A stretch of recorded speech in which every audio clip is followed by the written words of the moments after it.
Hey guys, what's up? How's it going? This is Finite MTG, and today we are back bringing you something different. So next up is Adventures in the Forgotten Realm, the D&D Magic crossover set, and I'm going to be just talking a little bit about what I think of the dungeons. They've been pretty controversial so far. Lots of people with different evaluations of them, different ideas of whether they're good or bad for the game, etc. So just before I've had a chance to play with them, I thought I would give my thoughts because I think I have some pretty decent ideas of what these cards are like, and I'll be talking about how I think they'll play out, but also what I think of them from a design perspective. So with that, let's just dive in here. So these cards are very interesting. They take you through a weird sequence of different little incremental value, um, different pieces of incremental value. And sometimes they're modal, right? When you go from one to the next, in a situation like this where it's split between two, you can go to either one, and then from here you could go to either one of these, etc. But the point is you always have to start from here, and you can't go to another one of these if you finish. And whenever it says venture into the dungeon on a card, that's when you're able to either enter one of these or progress to the next level. And yeah, you can repeat one of these. So if you think one is better than the others, or at least better for you in a particular situation, you can just try to go through it more than once. And yeah, I think they're really interesting, pretty different from most things we've seen. We've seen a lot of modal cards before, but there's just so much text on these, which you can kind of tell because there's not a whole lot of art going on.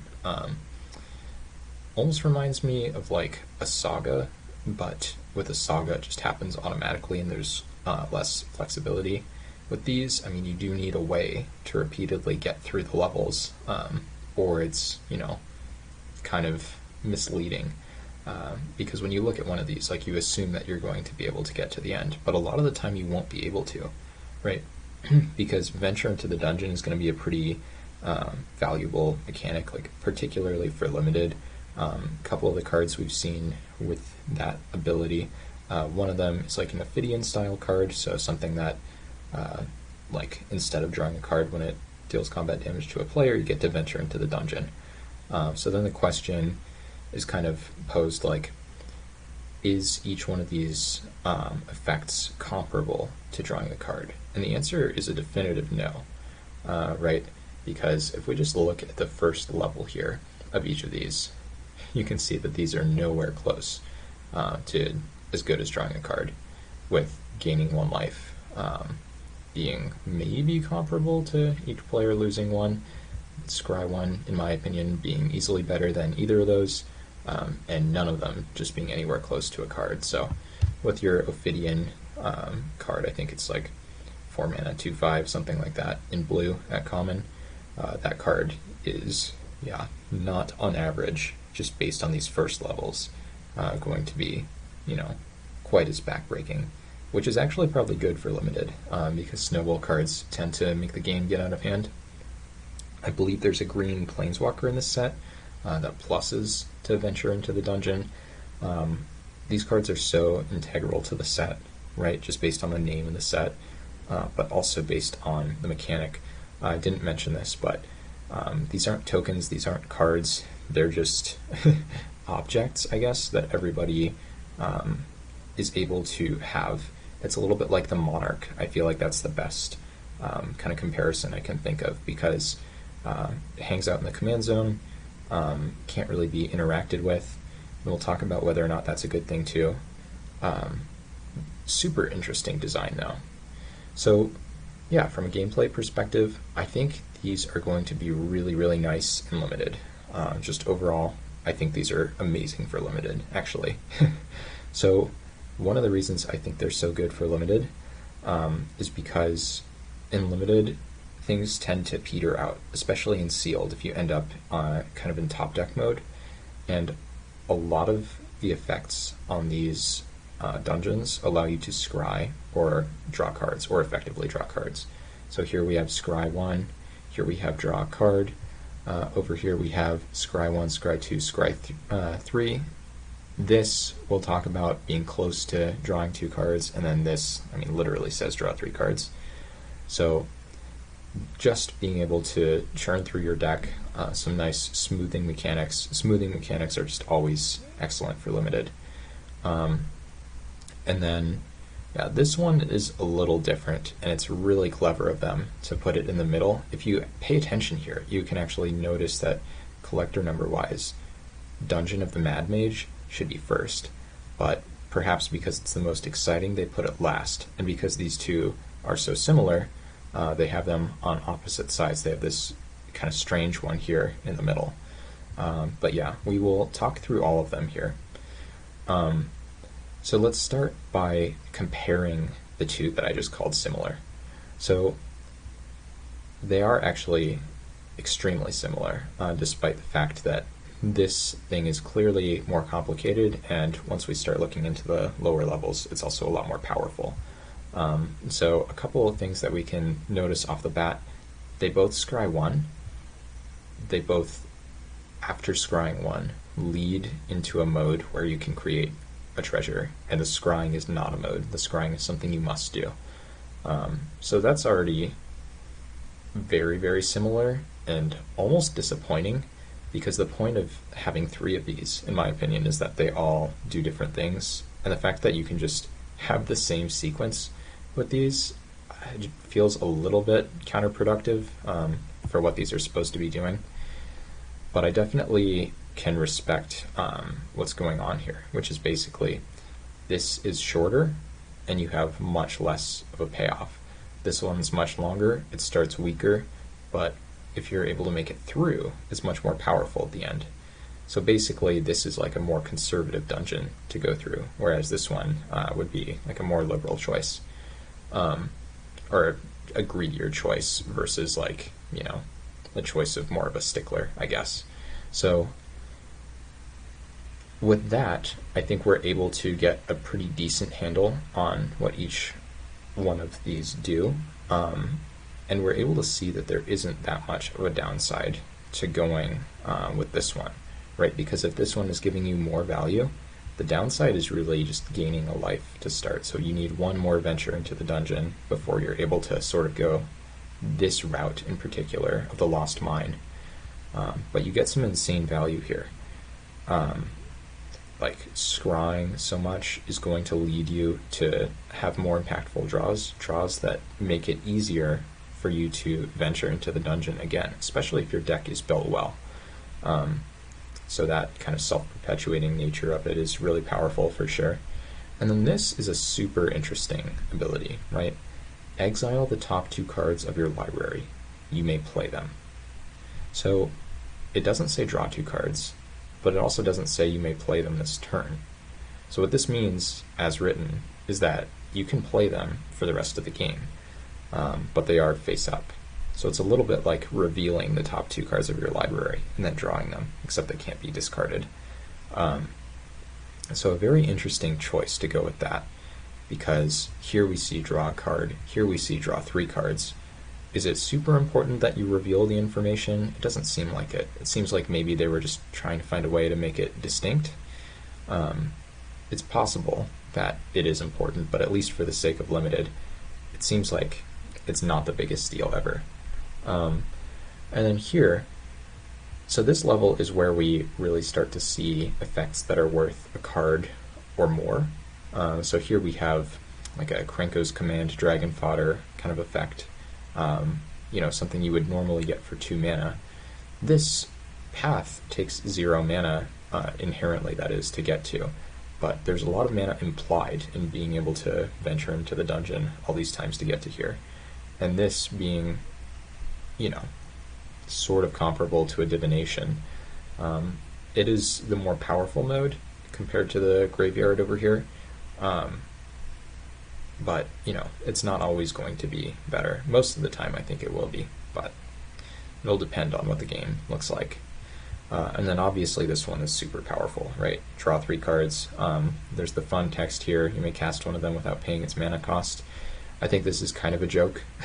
And what I mean by that is, or flavor text even, just because if you're able to venture into the dungeon this many times, unless you're playing Constructed, Constructed is really a place where this line isn't flavor text, then you probably have a lot of lands. You've probably hit a bunch of land drops. Sure, maybe you've scryed some lands to the bottom with the 3 scrying levels along the way, but it just seems so unlikely that this would allow you to play a card in Limited that you wouldn't be able to play otherwise.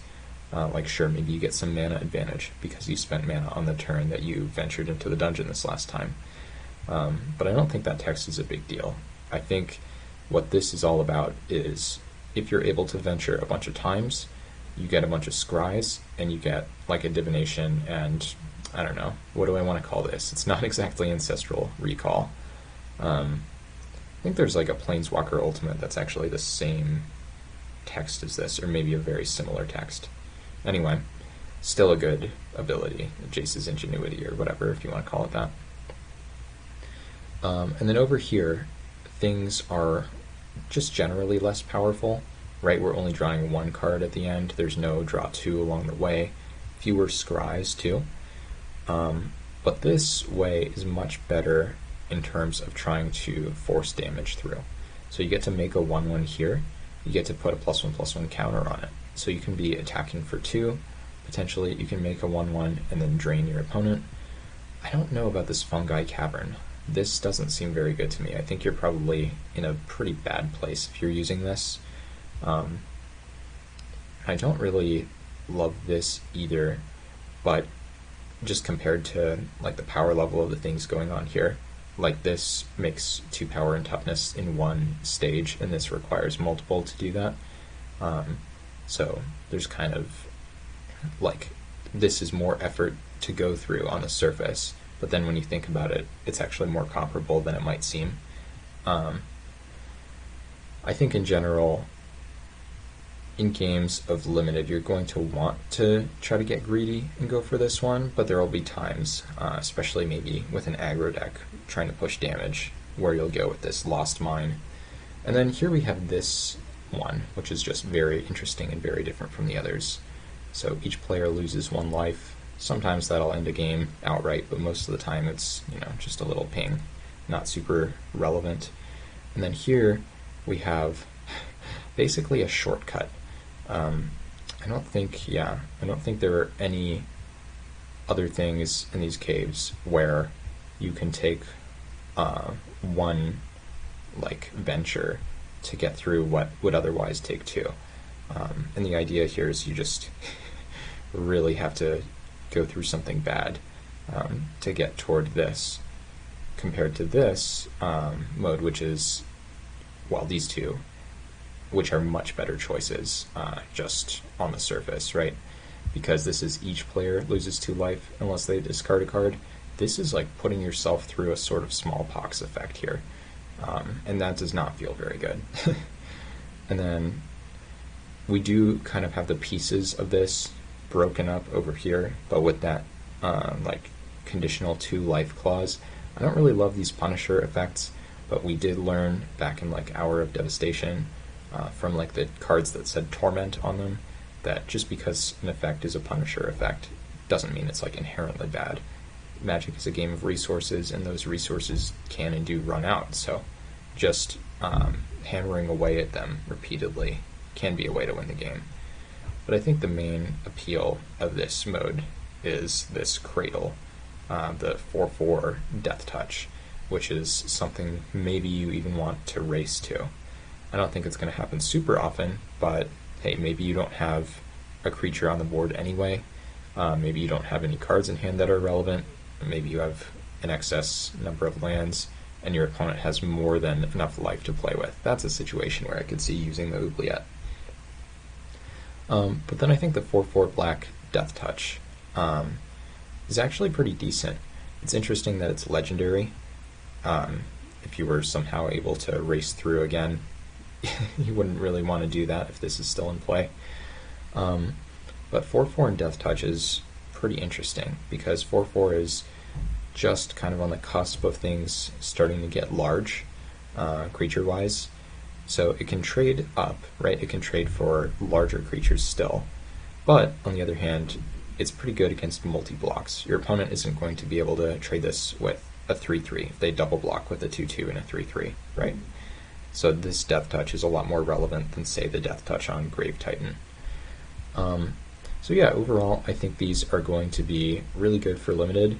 I think that one of the constraints on them, I'll start transitioning to the design perspective at this point, is that there is so much text on these cards, and even if you, as the person venturing into the dungeon, are having an easy time making your choices and kind of figuring out what your path is going to be here, it's unfortunate because there's a huge burden on your opponent because this is all public information. They have to be aware of what your choices are at any point. So they have to be thinking about all the options that you could possibly have, and then vice versa. So I think we're going to end up in these really complicated situations where, at least at the beginning of the format, before people have the modes memorized and mapped out really well, where people are just staring at their dungeons, staring at the opponent's dungeons, trying to make sure they don't die to, one of the silly modes like Dark Pool or whatever. But I think overall, just like a unique way of creating incremental value is going to be good for the game. That said, I am a little bit skeptical that these will matter in the future. I saw Saffron Olive criticize these for being parasitic, which they definitely seem to be parasitic. Having a hard time imagining dungeons coming back in a Magic set that isn't relevant to D&D. So it seems like they went through all the trouble to create these, and then most of the time they're just not going to show up. A little bit, again, like Monarch. Monarch is so weird when it shows up at times where it feels like it shouldn't. But Monarch isn't very complicated. These are much more complicated, and I think the parasitism combined with the complexity is actually a relatively big design flaw. That said, I'm going to continue responding to Saffron Olive here. Some of the other design constraints, in his opinion, were that these are difficult to interact with and that you get through them 0 mana effectively each time. And I don't think either one of those is really a big deal. So no, you can't interact with the dungeons themselves, just like you can't interact with the Monarch. And yes, that is frustrating, but at the end of the day, you can interact with the cards that venture into the dungeon. So it's not like these are some like hexproof, indestructible, things that no one's going to be able to deal with. It's more like this is just not the part of it that you interact with, and I think that's fine. The Monarch differs because it is inherently problematic. It is self-perpetuating. These, yes, I mentioned that they can be because of the scries, but they aren't inherently self-perpetuating, and I think that is much less problematic. Nowhere on any of these did they say venture into the dungeon. I think that would be a pretty silly design if they did. And then the last thing is that you don't have to spend any mana to do them, and I think that's just totally fine too. I'm imagining there will be some cards that are like mana sinks where you're able to venture into the dungeon for like 5 or 6 mana or something that seems really expensive. Maybe like a rare enchantment or something that ventures into the dungeon like at the beginning of your upkeep, or maybe even at the beginning of your end step, something like that. But I don't think that being 0 mana is problematic, just like I don't think that being difficult to interact with is problematic. Because, again, these aren't the cards. They're not cards, technically, but these aren't the objects, I guess, that you would have to worry about being 0 mana. If something is 0 mana, then it's like the Planeswalker that you're plussing to be able to do this. Or maybe it's the hypothetical enchantment that I just described. But the point is, I think these themselves are fine. It's going to come down to whether the venture into the dungeon cards are designed well.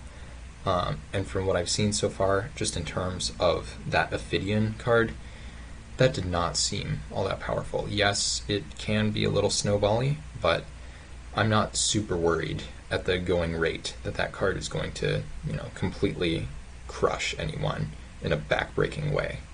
Again, like the Monarch mechanic does pretty often in 1v1 games. So yeah, that's going to wrap it up here for my analysis of the dungeons. Hope you guys have enjoyed this. Not sure whether they'll be making it into my cubes, but I'm sure they will be a big fixture of the upcoming limited format, and possibly even the constructed formats that this set will be a part of. So we'll see how that goes.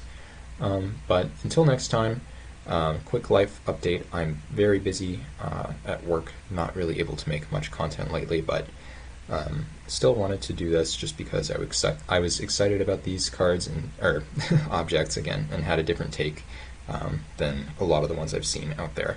So I hope you have enjoyed this. Let me know what you think in the comments below, and I'll see you next time.